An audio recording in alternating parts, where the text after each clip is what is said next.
एक सहाबी उन्होंने मन्नत मान ली अपने ज़ौक़ के मुताबिक कि अल्लाह अगर मेरी मुराद पूरी हो गई तो मैं जन्नत के दरवाजे का ऊपरी हिस्सा और चौखट चूमूंगा। यानी सहाबी भी समझता था कि चूमना हराम नहीं है। चूमना हराम होता तो मन्नत काहे को, हराम की मन्नत कोई मानेगा।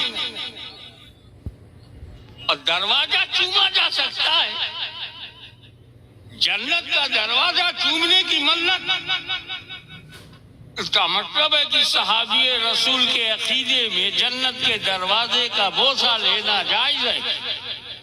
जब भी मौका मिले चूमा जा सकता है।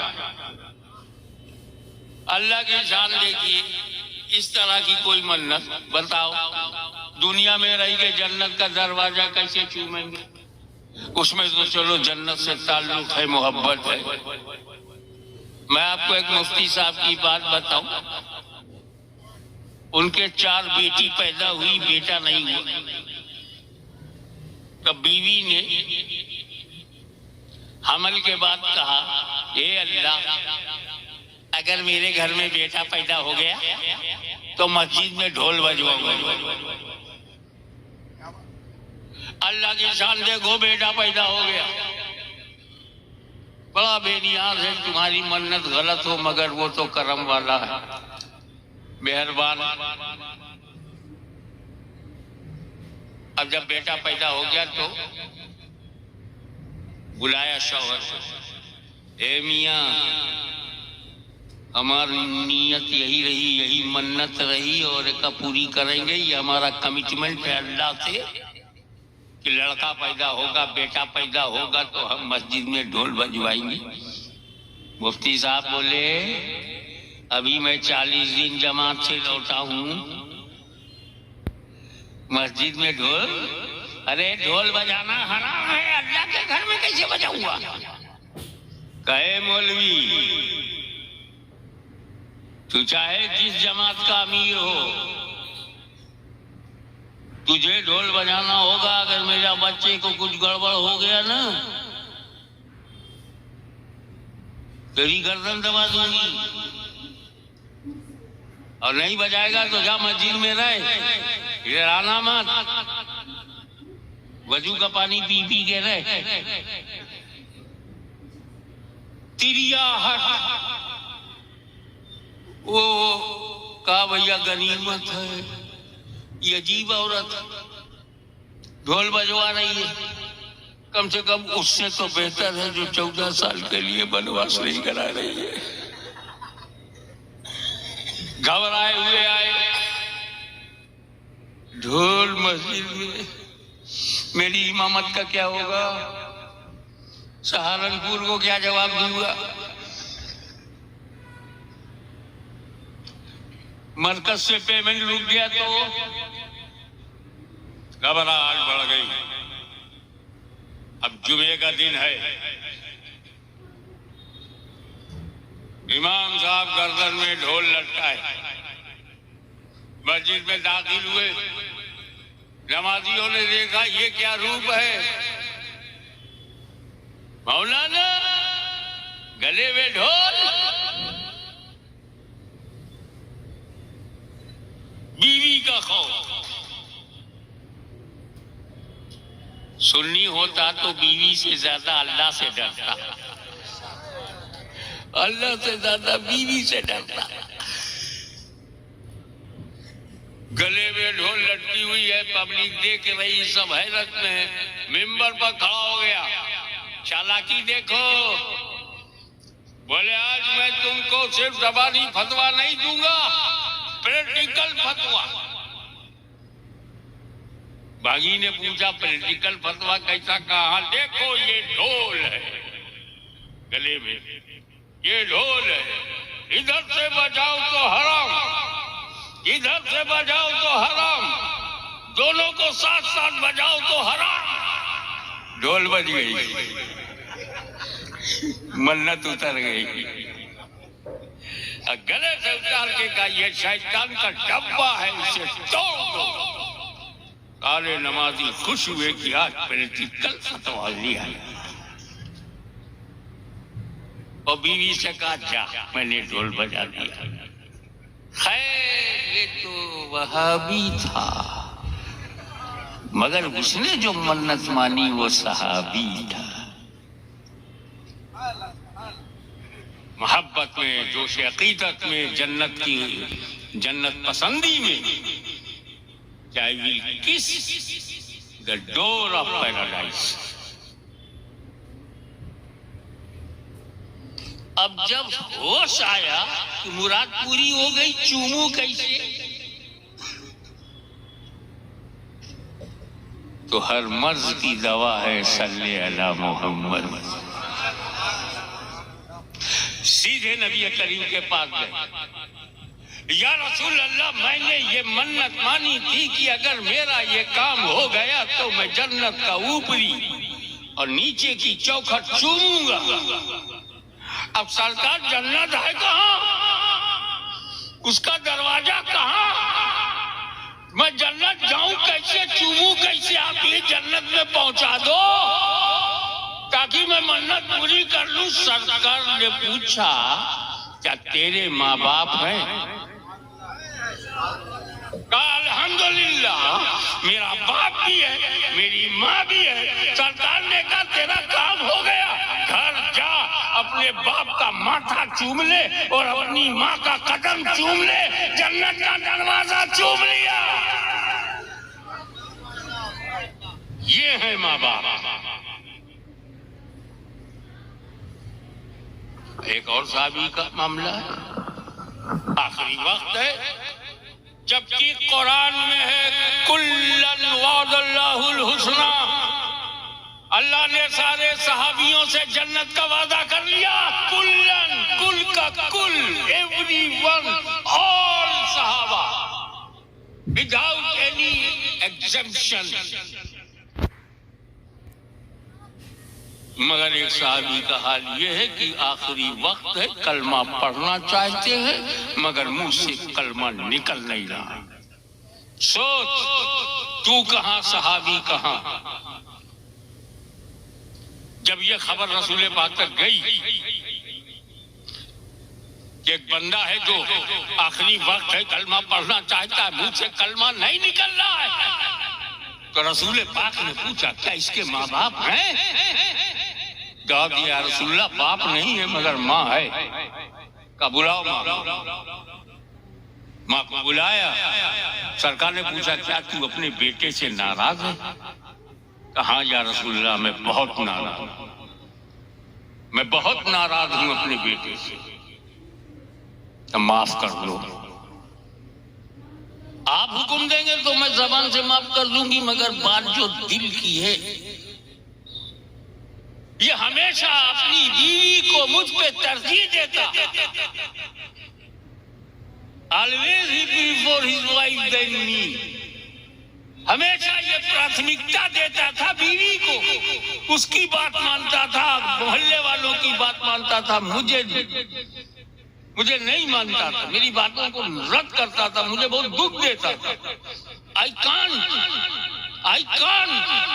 मैं माफ नहीं कर पाऊंगी, आई एम सॉरी।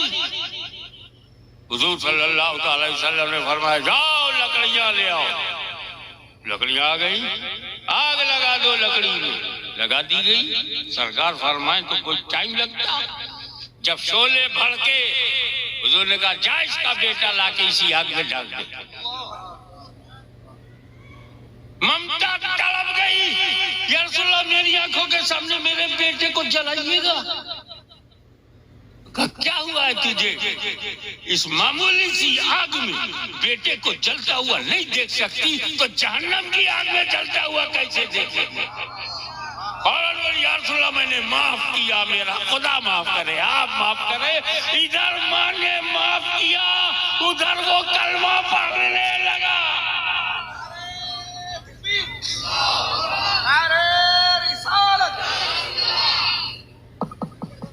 हल्के में मत लेना माँ बाप को। आज दुनिया में हम जो हैं, हजरत मन्नानी मियां साहब जो हैं, खतीबे दकन जो हैं, शहजादे शोएबुल औलिया जो भी हैं, ये सब अपने माँ बाप की वजह से पैदा हुए, तब ये हुए वो हुए। कोई मुहद्दिस आजम हुआ, कोई मुजद्दिद आजम हुआ, कोई मुफ्ती आजम हुआ, कोई फकीह आजम हुआ, लेकिन ये माँ बाप के पैदा होने के बाद कोई इंजीनियर बना, कोई डॉक्टर बना, कोई किसान बना, कोई कारोबारी बना, कोई बिजनेसमैन बना, कोई एमएलए बना, कोई एमपी बना, कोई प्रमुख बना, कोई प्रधान बना। अरे कब बने? जब पैदा हुए। तो बीवी से नहीं पैदा हुए हो, माँ बाप से पैदा हुए हो। तो बीवियां तो दर्जनों मिलेंगी, अम्मा नहीं मिलेगी। नारे तकबीर, नारे रिसालत, हुजूर गाज़ी मिल्लत, अज़मत वालिदैन कॉन्फ्रेंस।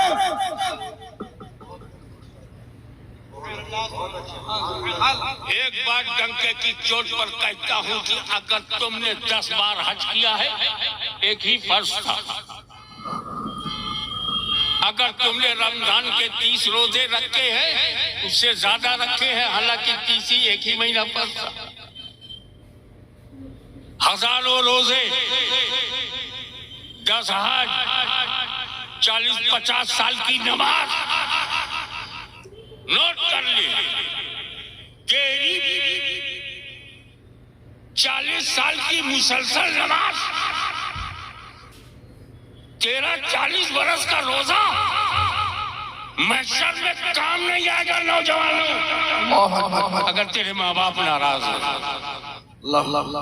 अंदाजा लगा, अल्लाह ने अपनी जात के बाद माँ बाप की जात का जिक्र करके बताया कि ये तेरी माँ, इसे हल्के में मत ले, ये औरत ही नहीं है।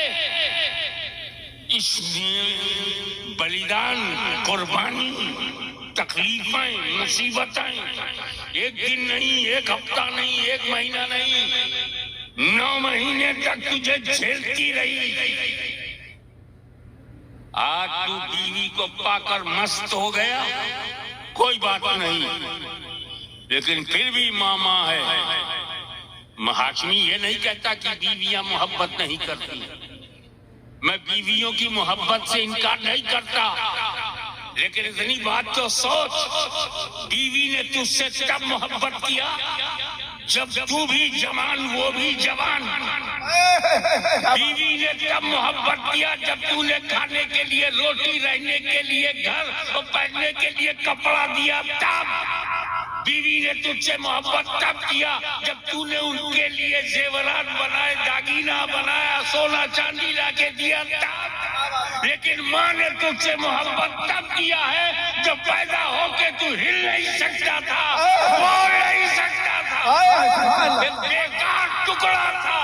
उसे गले से जो लगाए उसे माँ कहते हैं, और जो मर्द से काम चलाए उसे बीवी कहते हैं। नारे तकबीर, नारे रिसालत, अज़मत वालिदैन।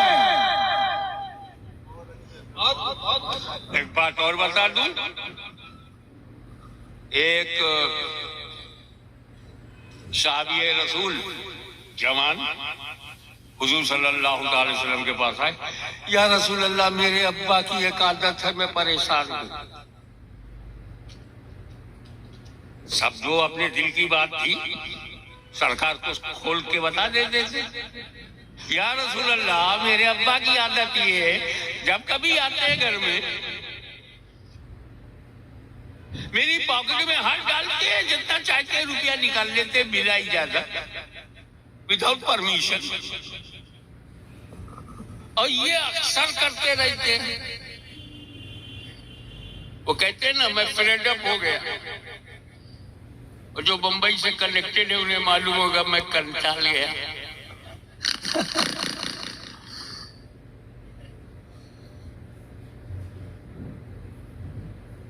और जो समझदार लोग हैं कहते हैं मैं अमित शाह हो गया। एक ही झटके में, अभी तो झटके खाने का जमाना आ रहा है, तो परेशान कि मेरे अब्बा मेरी जेब में हाथ डाल के जितना चाहते निकाल लेते, बताते तक नहीं या रसूलल्लाह मैं क्या करूं। तो जो सरकार के अल्फाज हैं वो बता रहा हूं। अंता वो मालों का ले अभी तू, तेरा माल तेरे बाप का है। तो हर बेटा बाप की प्रॉपर्टी है। Every son is property of parents. माँ बाप तेरे मालिक है, तू उनकी मिल्कियत है। अगर बीवी बगैर इजाजत शौहर की जेब से पैसा निकाले तो चोर है, और माँ बाप निकाल ले तो उनका जोर है। इसलिए अजमत वालिदैन कॉन्फ्रेंस किया जा रहा है ताकि पटा लो अपनी अम्मा को, अपने वालिद को, राजी खुदा रसूल हो जाए। सुभान एक जरूरी बात, औलिया अल्लाह की कब्रों को चूमना चाहिए या नहीं?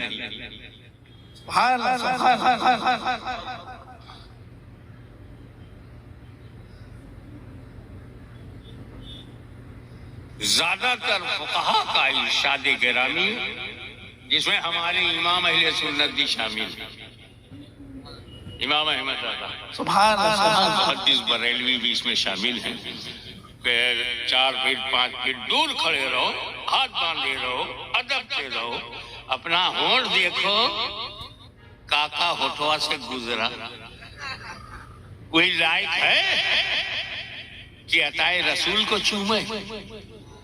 कोई इस लायक है कि आले रसूल को चूमे? अपनी स्थिति, अपनी हालत को देख तो बोले अदबन नहीं चूमना। एक बीच का रास्ता मैंने निकाला कि कबर न चूमो, गलाब उठा के गलाब चूम लो, कबर जोड़ी है। अगर भड़ास निकालना ही है, जी में आता है लिपट जाऊं मज़ारे पाक से, क्या करूं है मेरे अरमानों की कातिल एहतियात। एहतियात की वजह से मैं मज़ार से दूर खड़ा होता हूं। तो गौसे आदम की मज़ार चूमने पर इख्तिलाफ है। अक्सर फुक़हा कहते हैं नहीं चूमना चाहिए, बाद फुक़हा कहते हैं चूम सकते हो। क्लियर कट बात, मगर मेजॉरिटी ऑफ दी फुक़हा अदब सिखाते हैं। इख्तिलाफ है चूमे की ना चूमे। जिन लोगों ने शिद्दत से कहा है कि अदब करो, अदब, चूमना मत, किसको? गौसे आजम को, गरीब नवाज को, महबूब इलाही को, सैयद सालार मसूद गाजी को, मखदूम समनानी को ना चूमो। लेकिन वही फुक़हा, वही मुफ्ती, जब माँ बाप की बात आई का माँ बाप की खबर चूमो। कंपेयर करो, अंदाजा लगाओ तेरे लिए तेरे माँ बाप कहाँ हैं। बगदाद का गौसे आजम आला तरीन है, अजमेर का गरीब नवाज आला तरीन है, बहराइच का सैयद सालार आला तरीन है। लेकिन खबर के चूमने में एहतियात की बात की जाती है। जब माँ की बात आती है तो कहा जाता है माँ की कच्ची खबर भी हो तो चूमो। अंदाजा लगाओ तेरी माँ का दर्जा क्या है, अंदाजा लगा कि माँ का मकाम क्या है, माँ बाप की अजमत क्या है।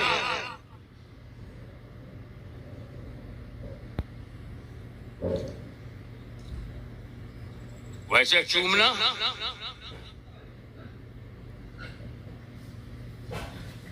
कुछ भी हो, शिर्क नहीं हो। बहुत क्योंकि रसूल पाक शिर्क मिटाने आए थे। शॉर्टेस्ट पॉसिबल वे से मैं आपको बताऊं कि 360 पत्थर जब बाहर निकाले गए तो आलम ख्याल में मैंने सोचा सरकारी हजीर अस्वद भी पुराना पत्थर है। अबू लहब जैसे लोगों ने इसे चूमा नहीं, चाट लिया, अथवा शहबाज चाटते थे। अबू लहब चाटता था, अबू जहल चाटता था, उसका थुक लगा है। सरकार जब सारे पत्थर बाहर निकल रहे हैं, हजरे अस्वद को भी बदल दीजिए और अब जिब्रील अमीन आए तो जन्नत से कोई नया पत्थर मंगवा करके लगा दीजिए। सारे पत्थर क्यों नहीं, संपूर्ण क्रांति 360 पत्थर निकले थे तो हजरे अस्वद भी निकाल देते। विजदान ने जवाब दिया, हाशमी मेरा नबी पत्थरों का दुश्मन नहीं है। क्या बात है, मेरा नबी पत्थरों का दुश्मन नहीं है। हाशमी सुन, ये मदीने वाला, ये मक्की मदनी, ये पत्थरों का दुश्मन नहीं है। काबे से वही पत्थर निकलेगा जो पूजे जाते थे, वो नहीं जो चूमा जाता था। नारे तकबीर, नारे रिसालत, हुजूर गाज़ी मिल्लत, मसलके आला हजरत। लास्ट बट नॉट लीस्ट, नौजवानों, अगर तुम्हारे माँ बाप दोनों हैं तो अपने माँ बाप की किसी बात को ना मत बोलना। पैदा हुए तुम 5 बरस के हो, अम्मा जो बोली यस, अब्बा जो बोले यस।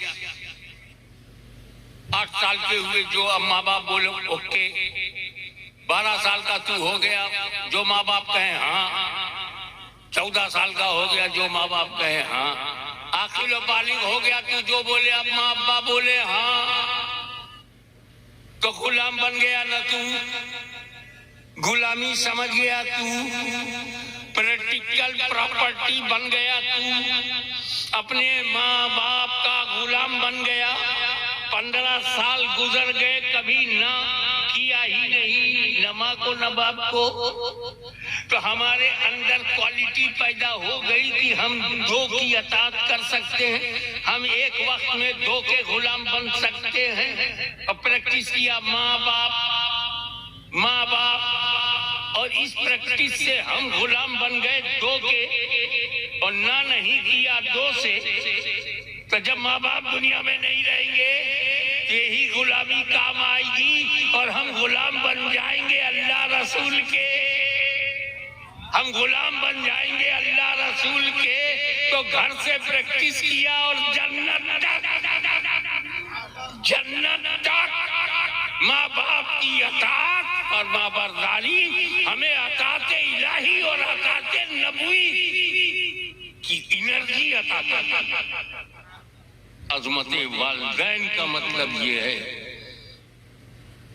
कि तुम अपने अस्तित्व को, अपने वजूद को जितना कीमती समझते हो, ये सब ये तुम्हारे जिस्म में किडनी है, लीवर है, दिल है, दिमाग है, भेजा है, आंखें हैं, जिंदगी के लिए जितनी जरूरत है सब है। दिल न हो तो क्या करते, दिमाग न होता तो क्या करते, जिगर न होता तो क्या करते, कलेजा न होता तो क्या करते। मुझे बता, तेरे जिस्म में ये सारे बदन के टुकड़े तेरी माँ के खून से। तो माँ वही है जिसके खून से हम बने हुए, माँ वही है जिसकी कोख से हमने जन्म लिया, माँ वही है, पुत्र वही है जो माँ की कोख से जन्म ले, माता वही है जिसकी कोख से पुत्र जन्म ले।